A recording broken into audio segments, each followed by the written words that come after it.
오늘은 마태복음 25장을 말씀드리겠습니다. 마태복음 24장은 재림 예언의 장입니다. 예수님이 어떻게 재림할 것인지, 재림하기 전에 하나님의 마지막 사업을 할 것이다. 그 마지막 사업으로 세상 역사를 마치고 재림할 것이다. 그때에 교회, 하나님의 마지막 때의 교회가 어떤 상태에 있을 것인지를 확실하게 말씀하고 있는 재림 예언의 장이 마태복음 24장입니다. 그렇게 마태복음 24장 재림 직전에 그때에 하나님의 교회가 완전히 잘못된 그런 신앙을 하고 있다고 이 말씀을 하고 계시는데, 그러할 때에 하나님의 믿는 그 사람들을 어떻게 준비시켜서 재림을 맞이할 수 있도록 해 주실 것인가. 바로 그 재림 준비시키는 장이 마태복음 25장입니다. 재림 예언을 말씀하셨으면 어떻게 재림 준비가 될 것인지 그 준비하는 방법도 우리에게 말씀해 주셔야 될 것 아니겠습니까? 바로 그 재림 준비의 장이 마태복음 25장입니다. 마태복음 25장 1절을 읽겠습니다. 그때에, 이 그때가 언젠가, 이 그때라는 말을 오늘날 이 교회 지도자들, 그리스도인들은 무시해버리고 그냥 마태복음 25장을 자기 생각대로 이해를 하고 가르치고 믿고 있습니다. 그런데 예수님께서는 그때라는 말을 확실하게 하고 있습니다. 그때가 언젠가, 바로 앞 구절에서 말씀하고 있는 그때를 말씀하고 있는 것 아니겠습니까? 마태복음 25장 그 앞에 말씀하고 있는 게 마태복음 24장이잖아요. 그러니까 마태복음 24장의 일이 일어날 때에 그런 뜻이에요. 재림 때라 그 말입니다. 예수님의 제자들이 주의 재림이 언제 있을 것이며 그때의 징조가 어떻게 될 것입니까? 지금 그 문제에 관해서 계속해서 말씀하고 있는 그런 말씀이에요. 감람산에서 예수님께서 제자들의 그 질문에 대한, 마지막 때에 대한 말씀을 마태복음 24장만 한 것이 아니라 25장도 그때에 하신 말씀입니다. 사실 예수님의 입장에서는 마지막 때에 이 재림, 예언, 그 예언보다 더 중요한 것이 예수님이 재림했을 때에 준비된 사람들이 있어야 될 것 아니겠습니까? 재림할 때에 하늘로 데리고 갈 재림 준비가 되는 그 사람들을 세우는 것이 예수님께는 더 중요한 일입니다. 그러니까 당연히 재림 예언을 말씀하실 때에 재림 준비시키는 말씀도 당연히 하셔야 되는 것이죠. 그래서 예수님께서 그때에라고 말씀을 하는 거예요. 재림 예언이 이루어지는 그때에, 마지막 때에, 그때에 천국은 마치 등을 들고 신랑을 맞으러 나간 열 처녀와 같다. 이 말은 비유라는 말입니다. 열 처녀와 같다. 같다라는 말이 열 처녀다 그 말 아니에요. 열 처녀와 같다라는 말은 그 열 처녀, 신랑을 맞으러 나간 그 열 처녀를 비유로 천국을 말씀하고 있다 그 말입니다. 비유는 실제와 상황이 같지 않아요. 비유와 실제는 다릅니다. 우리는 비유와 실제를 그냥 혼동해버리는 것 같습니다. 분명하게 비유로 말씀하셨는데 이거 실제도 똑같은 것으로 그렇게 이해를 하고 가르치고 믿고 있습니다. 자, 마가복음 4장 26절 28절을 보겠습니다. 또 가라사대 하나님의 나라는 사람의 씨를 땅에 뿌림과 같으니 28절 땅이 스스로 열매를 맺되 처음에는 싹이요 다음에는 이삭이요 그 다음에는 이삭의 충실한 곡식이라. 여기 땅에 씨를 뿌린다는 말이 실제로는 우리의 마음의 밭에 하나님의 말씀의 씨를 뿌린다는 말입니다. 그런데 여기 비유에서는 농부가 이 땅에 밭에 씨를 뿌렸는데 그 씨가 이 자라고 열매를 맺고 하는 것을 누가 한다고요? 땅이 그렇게 한다는 거예요. 저절로 스스로 땅이 그 씨를 싹을 틔우고 자라게 하고 열매를 맺게 한다. 땅이 스스로 그렇게 한다고 말씀을 하고 있습니다. 그러면 우리의 마음에 뿌려진 하나님의 말씀의 씨도 우리의 마음밭이 그 말씀의 씨가 싹이 나고 자라게 하고 열매를 맺도록 하는 것인가? 아니에요. 우리의 마음밭은 가라지 씨는 이 저절로 우리 마음밭에 뿌려지면 그냥 자연스럽게 자라나고 열매 맺고 그렇게 돼요. 왜냐하면 우리 자신이 죄인이기 때문에 그렇습니다. 우리의 성질이 죄의 성질이에요. 우리 마음판에 죄가 새겨져 있고 부모로부터 죄의 본성을 유전받아 태어나서 이 죄의 본성을 따라 살 수밖에 없는 것이 우리 죄인입니다. 그러므로 죄인의 마음에 자연스럽게 뿌려지고 자라고 열매를 맺는 건 죄예요. 죄의 이 사상들, 죄를 가지고 있는 그러한 가라지들. 그래서 사단의 가라지는 우리의 마음과 잘 맞습니다. 그래서 사단의 가라지 씨가 우리의 마음 밭에 뿌려지면 사단이 거기다 물 주고 뭐 햇빛을 주고 그럴 필요도 없어요. 우리의 마음과 너무나 잘 맞기 때문에 사단의 씨가 뿌려지면 그건 아주 잘 자라요. 그런데 하나님의 말씀의 씨는 우리의 마음밭에 뿌려진다고 절대로 저절로 자라지 않습니다.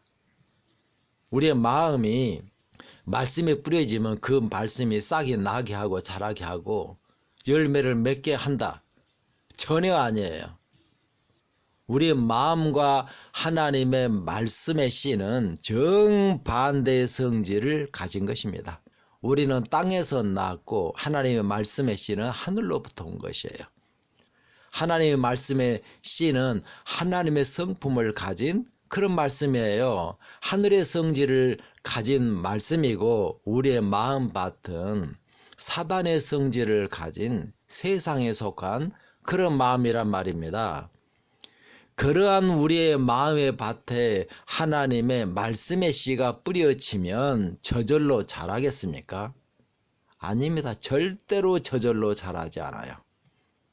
하나님께서 우리의 마음에 뿌려진 그 씨에게 계속해서 물을 주고 햇빛을 주시고 역사를 하고 은혜를 베푸시고 그렇게 해야 우리의 마음에 뿌려진 그 씨가 싹이 나고 자라고 열매를 맺게 되어 있습니다.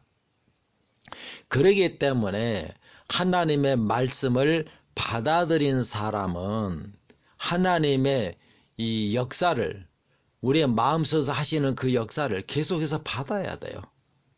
왜냐하면 우리의 마음은 하나님의 말씀과 전혀 맞지 않기 때문입니다. 그 말씀이 우리 속에서 싹이 나고 자라고 열매를 맺게 하려고 하면 하나님이 우리의 마음에 뿌려진 그 씨에게 계속해서 역사를 하셔야 된다고 하는 거예요. 그러려고 하면 하나님께서는 마음에 씨가 뿌려졌으니까 강제로 우리가 원하지도 않는데 그 말씀의 씨를 자라게 하고 열매를 맺게 하고 그런 일은 하나님의 나라에 없습니다. 하나님의 성품과도 전혀 맞지 않아요. 그렇기 때문에 우리가 해야 할 일이 있다고 하는 거예요.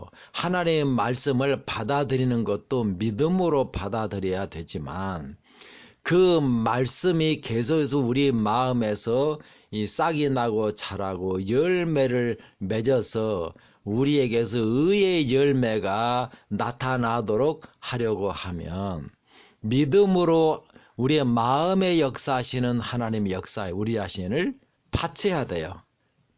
믿음으로 하나님의 그 역사를 참으로 사모하고 우리 자신을 믿음으로 철저하게 하나님의 손에 바칠 때에 그게 믿음이 하는 일이에요. 우리는 믿음이라고 하는 것을 전혀 잘못 생각하고 있는 것 같습니다. 어떤 사람들은 하나님의 말씀을 믿으니까 자기가 그 말씀을 자기 힘으로 행하려고 그래요. 그런데 죄인인 우리는 하나님의 말씀 행할 능력 자체가 없습니다. 왜냐하면 하나님의 말씀은 영이고 우리는 육이기 때문에 그래요. 전혀 다른 그런 차원의 것이라 그 말입니다. 육인 우리가 영인 하나님의 말씀을 행할 능력 자체가 없어요. 육이 행하면 자연히 육이 나와버려요. 그러기 때문에 우리의 믿음은 영인 하나님의 말씀이 우리 속에서 역사할 수 있도록 우리 자신을 그 말씀에 쳐서 하나님께 드리는 것이에요. 그러면 하나님께서 그 말씀에 임하셔서 그 말씀과 함께 우리 속에서 역사를 하심으로 그 말씀에 자라고 열매를 맺고 그래서 우리를 통해서 의의 열매가 나타나도록 하신다는 말입니다. 우리의 믿음은 우리의 마음속에서 역사하시는 그 하나님께로 향해야 돼요. 그 하나님의 역사를 받기 위하여 믿음으로 우리 자신을 하나님께 계속해서 쳐서 복종시키는 것이 우리의 믿음이 해야 할 일입니다. 오늘날 그리스도인들은 참 하나님의 말씀을 믿음으로 순종하고 행해야 된다. 그러한 믿음보다 훨씬 못한 그런 믿음을 행사하고 있는데 하나님께서 이 약속하셨고 그리고 하나님께서 이 친히 임하셔서 이 사람이 되시고 우리를 위하여 십자가에 죽으셨기 때문에 그걸 믿기만 하면 예수님이 다 해준다. 예수님께 굴복시키고 마음속 역사하시는 예수님의 은혜를 참으로 사모하고 그렇게 우리 속에서 역사하시는 예수님께 우리 자신을 쳐서 복종시키는 그런 일을 할 필요 없이 그냥 믿기만 하면 은혜로 우리를 구원해 준다. 그렇게 믿는 사람들의 생애에서는 하나님의 말씀을 순종하는 그런 일도 없고 하나님의 말씀을 따라 의의 열매가 전혀 맺지도 않고 그 사람들을 통해서 나타나는 건 죄의 열매밖에 없습니다. 오늘날 우리들이 믿고 있는 믿음으로 말미암는 의라고 하는 게 믿음으로 말미암아 의가 우리에게서 나타나는 것이 아니라 믿음으로 말미암아 죄가 나타나는 그런 삶을 믿음이라고 그렇게 믿고 있어요. 그렇기 때문에 그러한 믿음으로 말미암는 의는 사도 바울이 말씀하고 있는 믿음으로 하나님의 의가 믿는 사람을 통해서 나타나는 게 전혀 아니에요. 로마서 1장 17절은 복음 안에서 하나님의 의가 믿음으로부터 믿음으로 나타나나니 그러므로 기록된 바 나의 의인은 믿음으로 살리라 함과 같으니라. 믿음으로 살 때 하나님의 의가 그 믿음을 통해서 나타난다고 하는 거예요.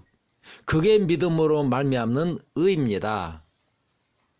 그런데 우리들은 믿음으로 하나님의 의의가 나타나는 것이 아니라 믿음으로 우리 자신의 성질인 죄가 나타나요.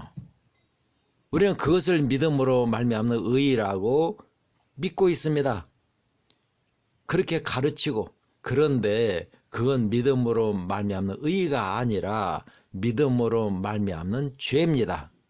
믿음으로 사는데 죄가 나타나 버리니까 당연히 믿음으로 말미암아 죄가 나타나는, 믿음으로 말미암는 죄인 것이죠. 너무나 잘못된 그런 믿음을 살고 있습니다.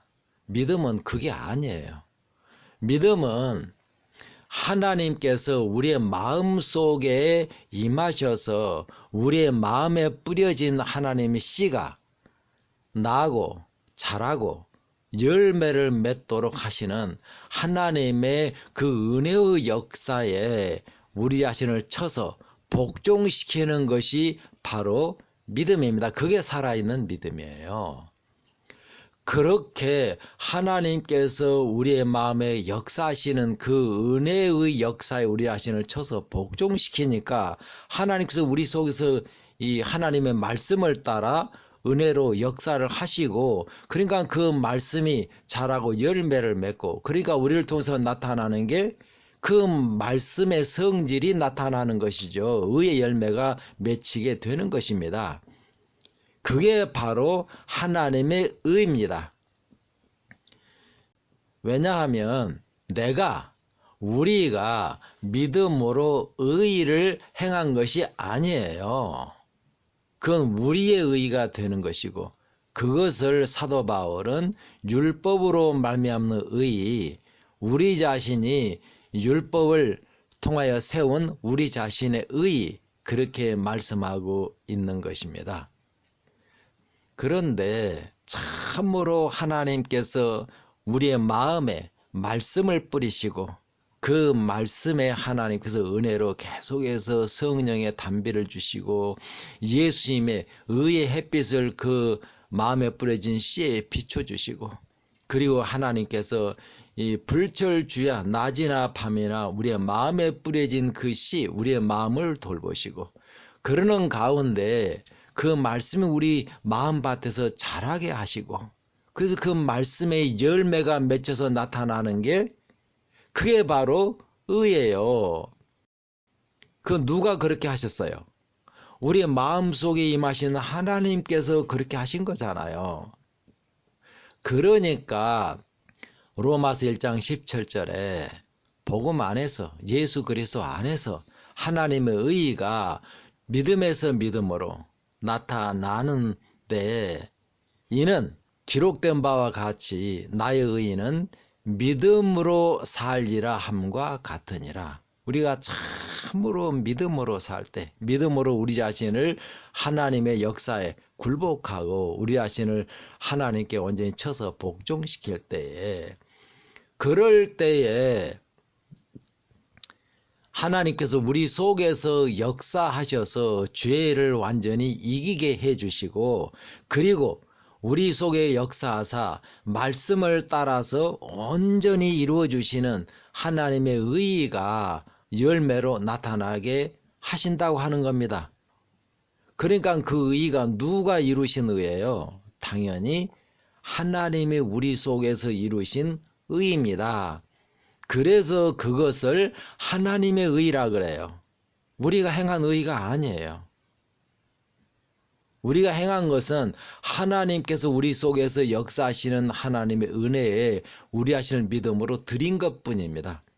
실제로 그 믿음도 하나님께서 내 마음을 붙들어 주시고 믿도록 해 주셔서 그 믿음이 생겼고, 그 믿음을 따라 살 수 있도록 하나님께서 능력으로 내 마음을 붙드시고 힘을 주시고 강하게 해 주셔서, 그래서 믿음으로 우리 자신을 하나님께 쳐서 복종시킬 수 있게 된 것이에요. 그래서 믿음으로 우리 자신을 하나님께 복종시키는 것 자체도 하나님의 은혜로 말미암아 되는 것이에요. 다시 말하면 우리의 구원이 이루어지는 시작부터 끝까지 완전히 하나님의 역사로 말미암아 이루어지는 것이지, 우리가 하나님의 은혜 역사에 뭔가 보태준 것 아무것도 없다고 하는 것입니다. 그런데 참으로 그 사람이 정말 하나님께서 의롭다고 그렇게 여겨주시고 생각하시는 것은 하나님이 그렇게 역사할 때 마음을 다해서 그 은혜 역사를 받고 우리 자신을 하나님께 쳐서 복종시키는 것조차도 우리 죄인에게는 결단코 쉬운 일이 아니라고 하는 거예요. 하나님께서 그렇게 큰 은혜와 능력으로 우리 속에서 역사하고 도와주셔도 그래도 우리는 우리 본성 속에서 작동하는 죄의 성질, 그 성질을 따라 사는 게 더 자연스러워요. 하나님 역사를 받는 건 절대로 자연스럽지 않습니다. 그래서 하나님께서 그렇게 크신 능력과 은혜로 하나님을 믿는 사람들에게 역사를 하시는데도 불구하고 그러한 하나님의 은혜 역사를 받아서 자기 자신을 쳐서 하나님의 은혜 역사에 복종시킴으로 구원받는 사람은 항상 숫자가 적어요, 많아요. 예수님께서 심히 그 숫자가 적다고 친히 말씀을 하셨습니다. 왜냐하면 하나님께서 그렇게 능력으로 역사할지라도 그 역사에 우리 자신을 복종시키는 것이 결단코 쉽지 않기 때문입니다. 본성을 따라 사는 것이 너무나 자연스러워요. 그래서 하나님 믿으면서 본성을 따라서 살아버리게 되는 것입니다. 그러기 때문에 하나님께서 그렇게 다 해 주시는데도 불구하고 그 하나님의 은혜 역사를 굳게 붙잡고 자기 자신을 쳐서 하나님께 복종시키는 것, 그걸 하나님께서는 너무나도 귀히 보시는 것이에요. 그래서 예수님께서 이 재림하셨을 때에 내가 너희를 구원했다, 그러니까 나한테 영광 돌리라, 그렇게 말씀하지 않아요. 마태복음 25장 달란트 비유, 양과 염소의 비유에서 너희가 잘했기 때문에 잘했도다, 착하고 충성된 종아, 그러므로 너희 하나님께서 창세로부터 예배한 나라를 상속하라. 그래요. 내가 너희의 구원을 이루어 주었다고 하지 않고 너희가 잘했기 때문에 구원을 받는 것이다, 그렇게 말씀을 하고 있어요. 그만큼 이 죄인인 우리, 죄의 본성을 가진 우리가 하나님의 그렇게 큰 은혜를 받고 하나님께서 믿음까지라도 세워주시지만, 그러나 하나님의 은혜를 붙잡고 우리 자신을 쳐서 하나님께 복종시키는 것이 그렇게 어렵다고 하는 것입니다. 그 일을 믿음으로 한 우리를 하나님께서는 그렇게 귀히 보시고 네가 잘해서 구원받았다, 그렇게 말씀을 하고 있는 겁니다. 그런데 구원받은 우리는 우리가 잘해서 구원받은 것이 아니라고 하는 것 누구보다 잘 알아요. 그래서 아닙니다. 하나님께서 우리를 구원해 주셔서 내가 구원받은 것입니다. 그래서 계시록 4장에 보면 자기 머리에 쓰고 있는 금면류관, 그 승리의 상징이죠. 그것을 하나님의 보좌 앞에 던져서 드린다고 말씀하고 있어요. 자기들이 승리한 게 자기들이 잘해서 한 게 아니라 하나님께서 이루어 주신 것입니다. 그렇게 하나님께 모든 영광을 돌리는 것이에요. 그게 하늘나라입니다. 하나님은 우리가 잘했다고 하고 우리는 하나님께서 다 이루어 주었다고 하고, 그게 하늘나라예요. 하늘나라는 자기가 잘했다고 생각하는 사람 아무도 없습니다. 자기가 잘했기 때문에 당연히 내가 이러한 권리를 누려야 된다, 그러는 사람은 하늘나라의 정신과 맞지 않은 사람입니다. 그렇게 우리는 하나님께 영광을 돌리고 하나님은 우리가 잘했다고 하고, 그러한 정신으로 온전히 이루어지는 나라가 하나님의 나라입니다.